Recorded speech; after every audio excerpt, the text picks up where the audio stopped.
Hello, and welcome back to another episode of Critical Reactions with your host, Bryan. We're going to finish up this week of mathcore, looking at bands that are abrasive and super noisy and lots of time signature stuff. Been an interesting week. I dig what they're doing. Not, not a sound that I generally enjoy, but I found an appreciation for it thus far. We're going to be looking at a band that I've actually been excited to get back to, which is the Hirsch Effekt. We checked out a song from theirs a long time ago, and I was enthralled by the raw musicianship of it. Just highly technical stuff.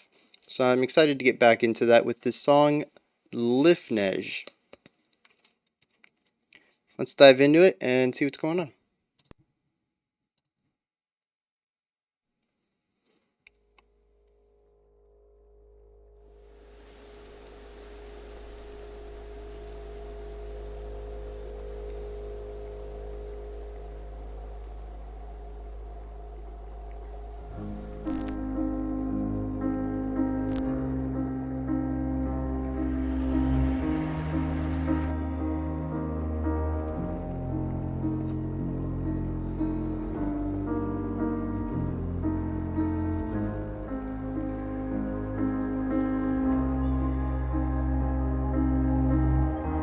Complete side note, I really like that dashboard. Got almost like a retro future idea on it. And the orange background lighting on it. Just very nostalgic for me for some reason. Like has those weird deep areas for the meters to be in. I don't know.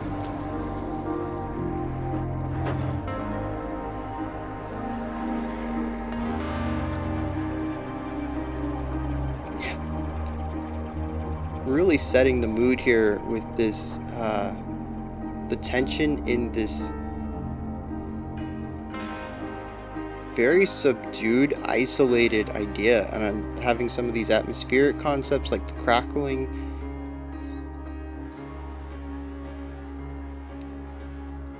It provides a calm with something ominous underneath it.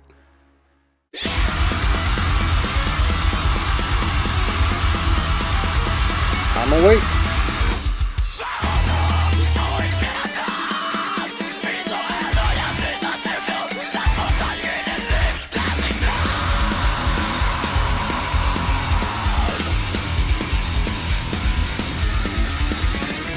Ooh. What a lick to end the riff with.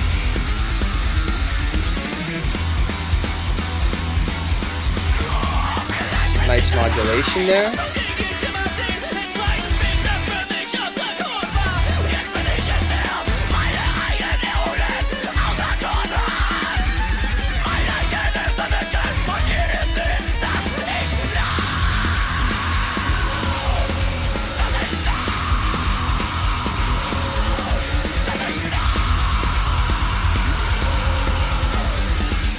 Very nice call and response there, providing the highs and the lows on the harshes.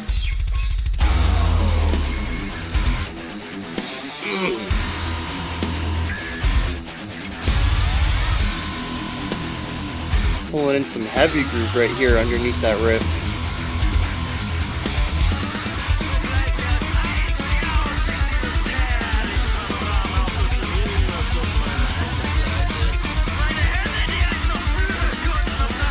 Still in 4/4 though.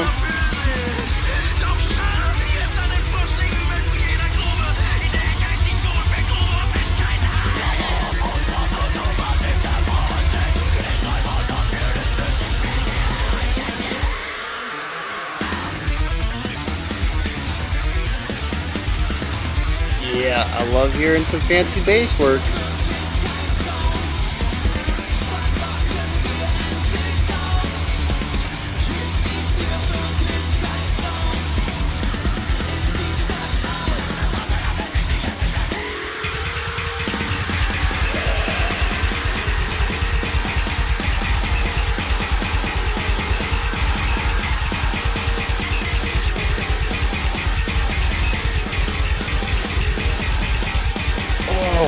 Man,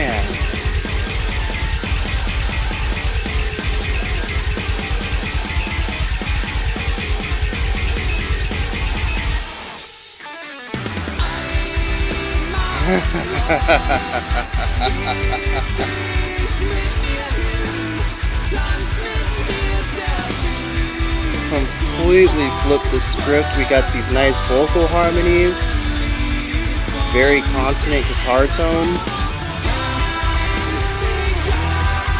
very uplifting energy. We got that soaring lead guitar line.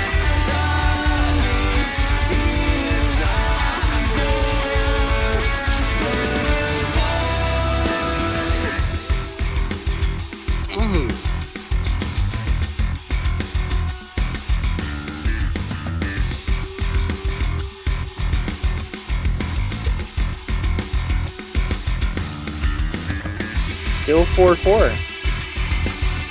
I love how these guys can take something so standard and push it in so many different directions.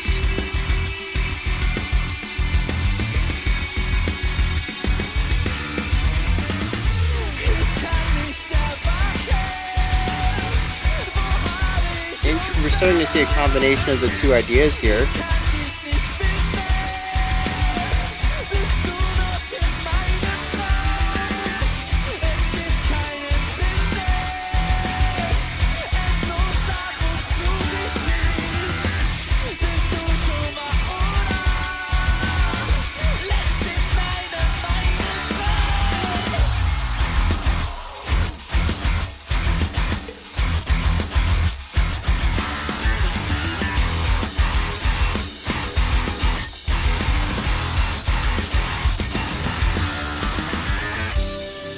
Still 4/4 though.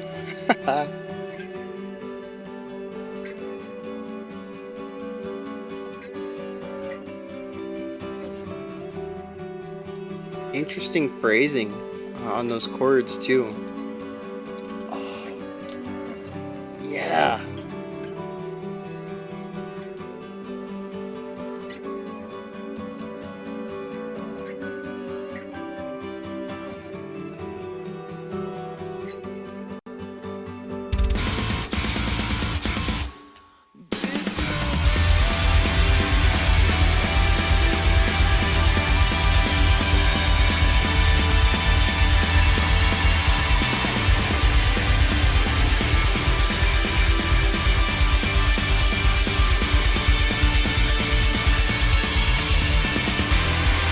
Ooh, a 5-bar phrase. Okay. Bringing in some uplifting tremolo picking.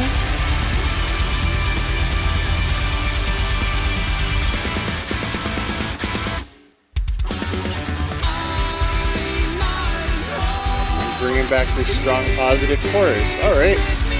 And this should be the end of the song, I think.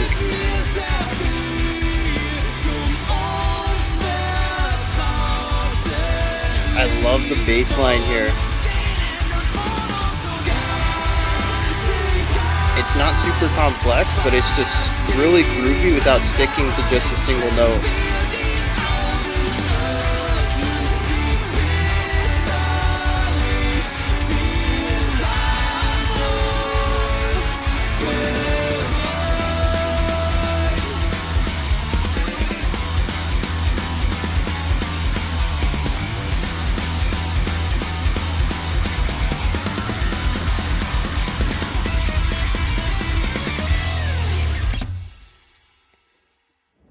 Yeah, very cool. That's a group that I definitely need to get more into. Check out some of their stuff in my own time. Because that's 2 for 2 with them just knocking it out of the park.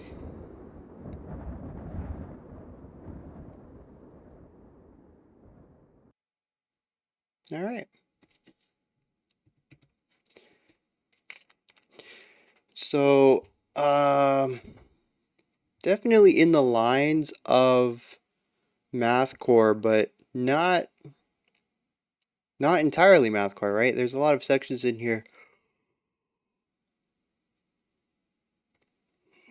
Sorry. There's a lot of sections in here that kind of go against that core mathcore idea of dissonance, wild time signatures, wild metric feels. just kind of being abrasive in every aspect of the composition. And we certainly had that in the middle section here. Well, I guess even I was going to say primarily the main part of the song, but it also wasn't that long. If we take the intro, the outro, the two choruses, and that isolated section in the middle, there's actually a lot of parts of the track that were outside of this mathcore sound. And so I'd say it's probably 50-50.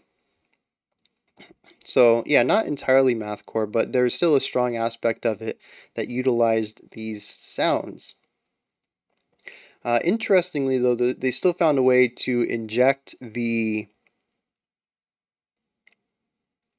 metric modulation into even the more consonant, softer sections.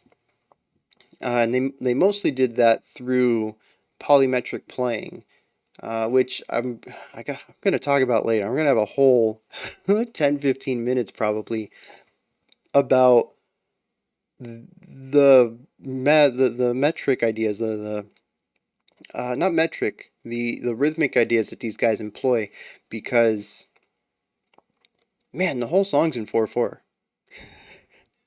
It does not feel like it at times, but I'm fairly confident in that. I wasn't looking at the time signature for every single moment of the song, but every time I did check into it, whenever things started getting weird, it was in 4. Real cool there. And I am eager to check out the lyrics. I don't think it was in English, but the music video was very interesting.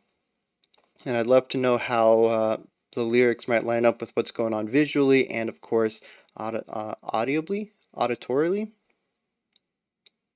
How it lines up with what's going in my ears. So I guess we should start with. Let's start with that metric stuff, right? That sounds like a good place to start. I think that's their strongest suit here. So they decide to go in a lot of different directions with feel. And they find a lot of ways to create sections that feel disjointed rhythmically or in the time signature in the meter.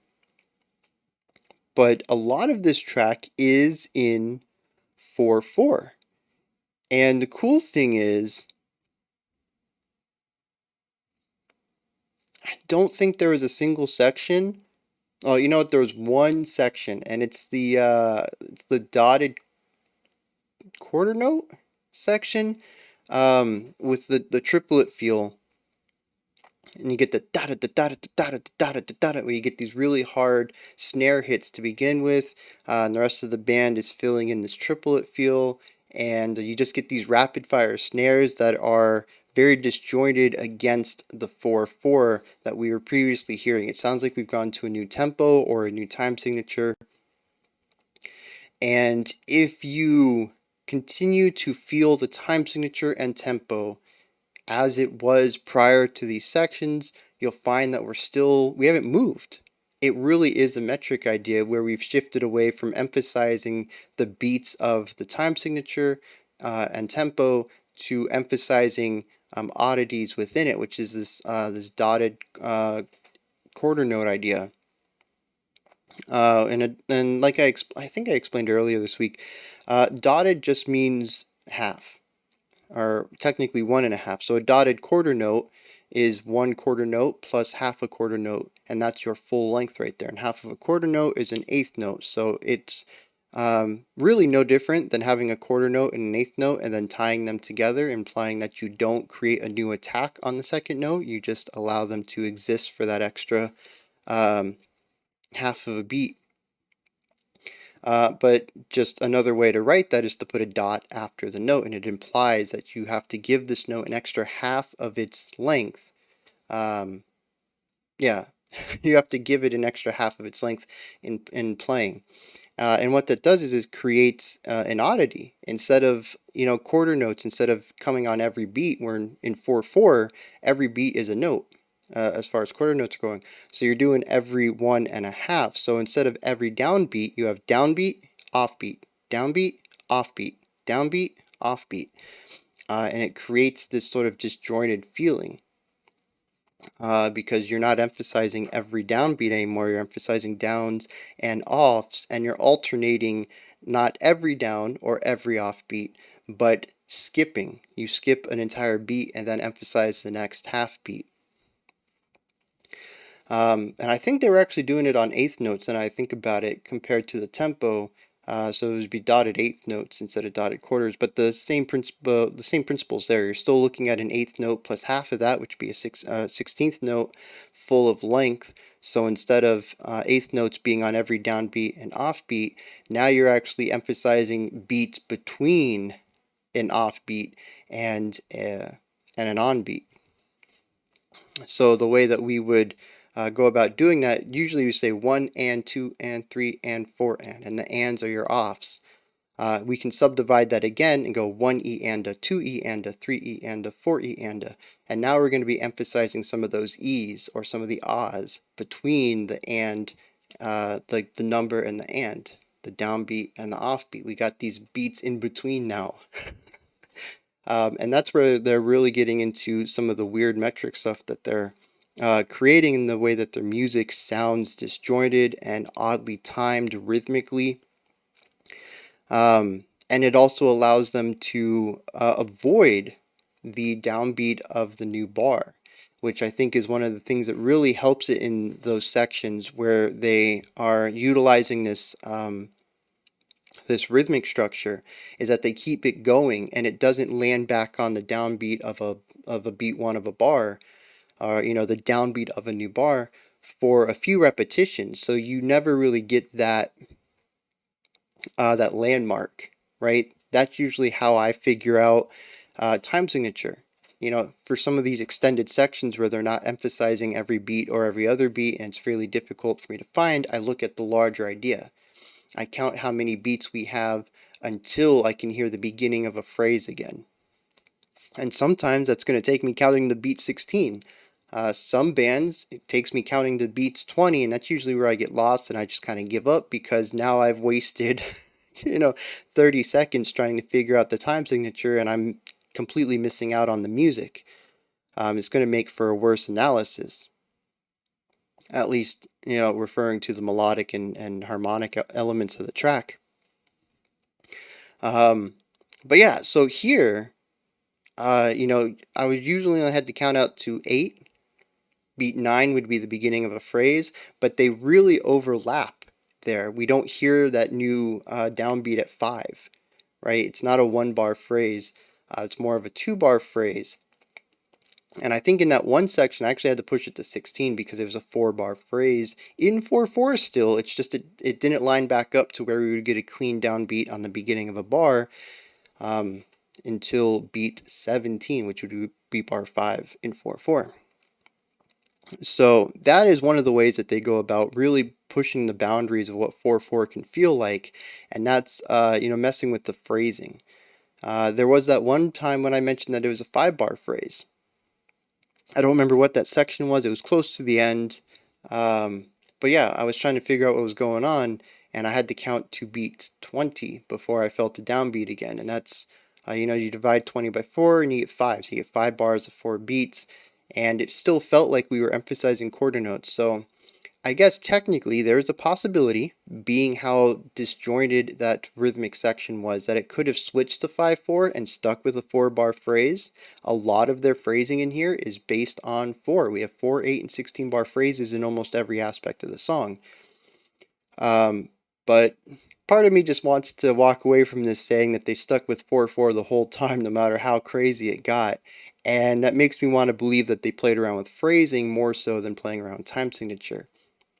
But honestly, at the end of the day, I don't think it really matters because, as I mentioned before, time signature is a way of relaying information from a composer to a musician. And those sections don't really have a feel to them aside from whatever rhythmic pulse they're creating as a polymetric idea against the time signature. So the pulse of the time signature, or the intended feel of what the time signature is supposed to be, has no effect on those sections. There's no information to relay from that point. So it doesn't matter if it's a 4-bar phrase of 5 or a 5-bar phrase of 4. There's no information for the composer to relay. They're going to rely on ideas like accents to showcase which notes are supposed to get the emphasis, because the time signature is not going to be helpful in those moments. So yeah, I think that covers both of the ways though. They use different varied note lengths to create varying rhythmic ideas that push against the metronome, and then they also use different phrasing lengths to push against the metronome as well. And that's the two ways that they really go about it. I think if you go back and look at any of these sections, and you feel the metronome pulse, whether you just start a metronome with the song and continue to bob along with it, or you can feel the instrument that's giving the metronome, you're going to find that we still are utilizing a lot of primarily 4/4 with phrasing lengths that are multiples of 4. It really is a lot of metric ideas that push against it. And what's interesting, I just got done talking about that one section that didn't have that metronome instrument in it, but a lot of the times there are a cymbal, usually the left pan cymbal. I don't know which one that happens to be, but crash maybe? I don't know, it's loud and very shimmery. It it typically showcases the metronome. If you hear all the chaos going on, the guitars are doing wild runs, the drums doing this wild rhythm that you can't really bob to, the bassist is just laying down some funky stuff, and you're like, I don't know what's going on here. Listen for the cymbal. You're going to find the cymbal has the steady beat to it, and then once you feel that, you can kind of feel how everything else works around it, and you can feel those intermetric ideas, that modulation, the polyrhythmic concepts going on against this 4, and it really drives home just how interesting the rhythmic aspect is in this song and all the sections through it. Because it's not just the chaos of the complexity. It's not just, I can't find the beat anymore. I have the beat, and now I can compare that heartbeat of the song to what they're actually doing, and hearing how they're playing off of each other, when they line up, when they don't, how close they are sometimes. I mentioned when they start doing the dotted eighth note stuff that they're introducing emphasized beats between the down and the off beats. So you're actually going to hear sometimes, if your metronome is on the downbeat, you got 1, 2, 3, 4, and one of your emphasized beats through this polyrhythmic idea is to emphasize an E, the 1 E, and you're going to get the da-da. You're going to get those two right back to back, real close to each other. And hearing that double emphasis is really cool, especially when it happens so rarely. But you'll eventually also hear the pattern. This downbeat is going to go, this accented note is going to be right next to the downbeat, and then the next one's going to be, on the offbeat of it, and then it's going to be, right before it. So you get the da-da, you get the emphasized, and then the downbeat, and then maybe they line back up. And you get to hear the way that these rhythms are dancing around each other, and it's very cool. I love everything they're doing with that. So they also have an interesting I talked about this yesterday. That's a terrible way to start this. I talked about this yesterday with the band Lightbearer, about me being fascinated by bands that can go between both ideas: super sonoristic, rule of cool, what sounds good, or in this idea, what sounds chaotic. And being able to create sections like that, and then also being able to apply a little bit of music theory, and saying, what sounds beautiful? What are some chord progressions we want? What are the emotions that we want to drive out of our chords? Is that going to require some standard rock or pop chords? Are we going to have to go outside the box? Do we need to borrow some stuff from jazz and classical? Do we need, whatever? And I think it's really interesting to hear a band that can walk both sides. They're two very different styles of composition, and they're two very different skill sets as well. Somebody who is a classical composer might have to, warm up to writing something sonoristic or metal or noisy like this. There's a lot of different tools in the toolbox, or a lot of different ways to use tools in the toolbox as far as composition goes, to achieve these two effects. So just to see a band walk the line like that, it continues to blow my mind. And not only do they do it extremely well. Like the math core sections are phenomenally disjointed, noisy, and it's not even just that they're noisy. Like making noise is not hard. Making palatable noise is. Making something that is noisy, that achieves this wall of sound effect with uh, you know uh, the metric modulations and um, the harm not harmony well the dissonance in the harmonies, and really like bringing it all together into something that people say, hey, I enjoy listening to this, not turn off that noise. uh, it is fascinating that they do this so well, because they do have some sections that to me are all about pulling out specific timbres. There's that one section with that man, it is just constant. Oh, you know what? It was right before the clean section, or the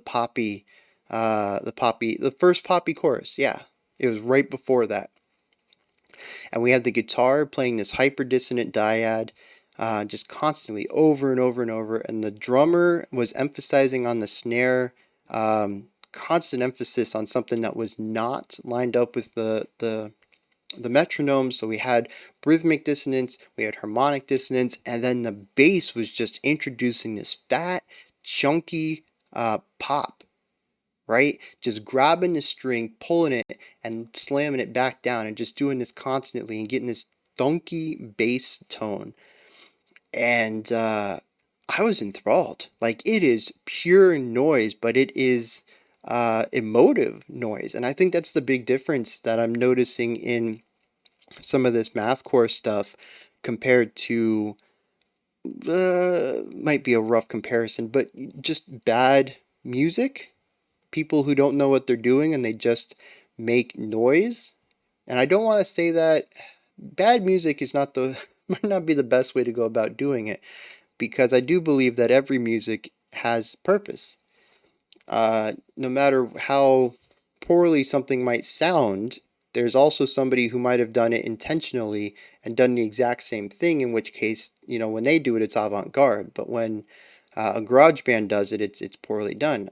I don't believe intention has that much power. I believe we should listen to everything as if it were intentionally done. First of all, because that's the best way to explore art. I'm getting off topic here. Maybe that's for another day, because that's a huge thing all on its own. Um, but yeah, for them to search out and find these specific tones and timbres and sounds, and bring them together, and for me to listen to it and say, yeah, that's a very emotional aspect of the song, instead of saying, what is going on here? And I think that line is very easy to cross, especially when you're dealing with stuff like mathcore. I don't want to say anything I've listened to this week was crossing that line, but there was definitely some points this week when I just could not fathom what I was listening to, really going to that hyper technical angle. And I really enjoy what Hirsch Effekt does here, where they utilize the elements of mathcore in a way that, at least on a subjective level, affect me. I could feel the purpose and reasoning for their decisions to use these abrasive sounds. Um, and then, like I said, just kind of walking the other line, they pull out this pop chorus out of nowhere, which, man, that caught me off guard. I'm pretty sure I laughed during the reaction, and it was just the funniest thing I have ever heard. right? So I've talked before, music is a language, and as with any language, you can tell jokes with it, right? We can have setups and punchlines. And man, it was not intentional, like at all. Given the subject of the music video, which I'm going to assume that the lyrics also dive into, I'm going to say this is a serious song, and the juxtaposition there, well, the difference in those ideas is to create juxtaposition and contrast thematically in the music, and man, is a huge contrast. But it also just caught me off guard so much because we went from one of the most abrasive breakdowns I think I've ever heard. Like I said, just the thonkiest bass tone, creating this underlying chonk sound underneath this constant dissonant dyad. Like usually those dyads are used in opposition. We talked yesterday about the highs and lows. We get the da dun dun da deen, da dun dun deen, da dun dun dun dun dun da deen, and those higher notes are going to be your dissonant dyads. Choosing two notes that are just super close to each other, usually a half step, and really having that tension of those notes so played so close together, amplified by your overdrive and your compression and your amplifier and all that stuff, and it just makes it into this super abrasive sound, which they used right here, but they used it repeatedly over and over, like a nail being driven into a coffin, a nail being hit into a coffin. Just this constant um, assault of this one tone, lining up with that chunky bass hit, and the snare. Like I said, the snare is just accenting all these strange beats that were not the downbeat. They were not following the metronome at all. And it was just this constant display of raw aggression that was just, it made me want to look away. Auditorily somehow look away. And to not even skip a beat and go straight into a pop rock chorus with like these beautiful chords and this very positive, uplifting melody line, both in the guitar and in the vocals, these harmonies. I mean, it was one of the most unexpected turns. We went from 11 to 0 real quick as far as abrasion goes. And just to have the script flip so quickly, it was hilarious to me, right? Like I said, I don't think that was their intention. I think they had a more serious intent for the contrast there. But as far as my expectations were going and subverting them, I don't think it could have been any further of a difference.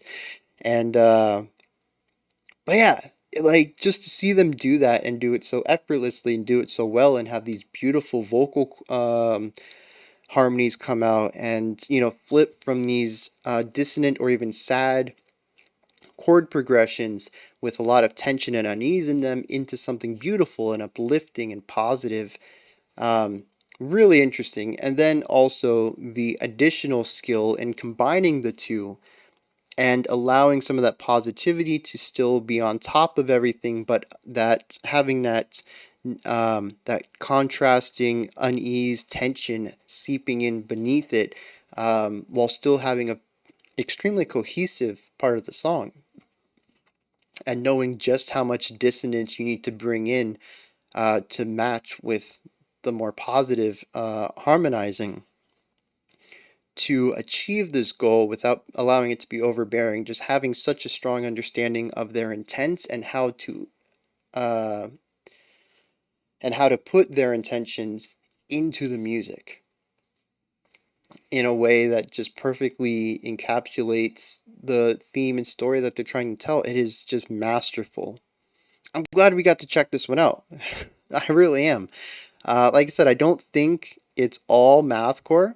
I'd say it's only about half of the song, but a worthwhile track regardless, and it just continues to make me want to check out this group. I'm going to look at the lyrics real quick, and we'll finish out the video with that. Well, unfortunately, I can't seem to find any translated lyrics for this one, so I'm kind of tempted to relate some of the musical choices to the music video, but being that the video was created probably after the song was, The music video definitely follows a lot of the vibes and atmospheric changes that the song does. So, when the song gets brighter and we enter into that pop rock chorus, we change from the black and white to the color, and the boy and the girl there are they're happy, they're frolicking, they're having fun. It's a huge difference from them in combat the scene prior. So I don't know if it's worthwhile to explore it from that angle because I don't know if the lyrics are speaking about a relationship, and that the music video was created with the changes of atmosphere and emotion in mind. So I can't really even talk about uh, the how the song relates to the music video that way either, because it was just done intentionally to line up perfectly. There's nothing really deeper than the surface level that I can go about. So I think we're just going to end the video here. If you have a translated set of lyrics for this, please send them my way. I greatly appreciate that. Also, just let me know what you thought of this. I'm quickly becoming a Hirsch Effekt fan. Are you? Like I said, I'm 2 for 2. If I hear a third Hirsch Effekt song that I'm completely sold on, I might just run out and buy the albums without listening to them first. Um, but yeah, let me know what you thought of it. If you agree with me, if you have any insight into possibly how the lyrics might line up with the music, let me know, right? Above the comment section, there's a description box. In there is a link for Linktree, which will take you to this menu right here. It has everything related to the channel. You can support the channel through Patreon. You can follow me on Twitter. You can join the Discord community. You can pick up some merch. You can check out what I've been listening to. You can check out the music I've made. It's just a bunch of stuff in there. Go ahead and check it out. Above the description box, if you could, like, subscribe, and ring the bell. I greatly appreciate all 3 of those. Alright, we got one more video that came out 7 minutes. Jeez, man, what is it with me running over 30 minutes every day this week? Anyways, we got a creator request coming in. It is... I don't know. I don't think the band let me know what genre it is. So, anyways, it's called Crash the Calm. I'm excited to dive into it as I am every week. Creator request is a fantastic resource for finding up-and-coming music. As I mentioned several times, I've already purchased albums, multiple albums from bands that we've checked out on creator request before, and a couple of times, or I think two of the creator request bands have actually, or did actually show up on my album of the year list for 2021. So yeah, I look forward to creator request every week. Great stuff. If you're not interested in that though, I'll probably have a live stream released tomorrow. I think I'm pretty good at releasing live streams on Saturday. This is a pre-recorded one. It was from, I think it's the second one from January that's going to show up tomorrow. On Sunday, we have the Patreon live stream. If you're a Patreon critic tier or higher, make sure you have that penciled in. Show up 11 a.m. Eastern Standard Time, and we'll do that for about 2 hours. And otherwise, I'll be back Monday. 5 p.m. Eastern Standard Time, 10 p.m. UTC as usual. We'll be starting our next themed week. Alright, until next time, remember to be critical but not cynical of the music you listen to, and have a fantastic morning, afternoon, or evening whenever you choose to watch my videos.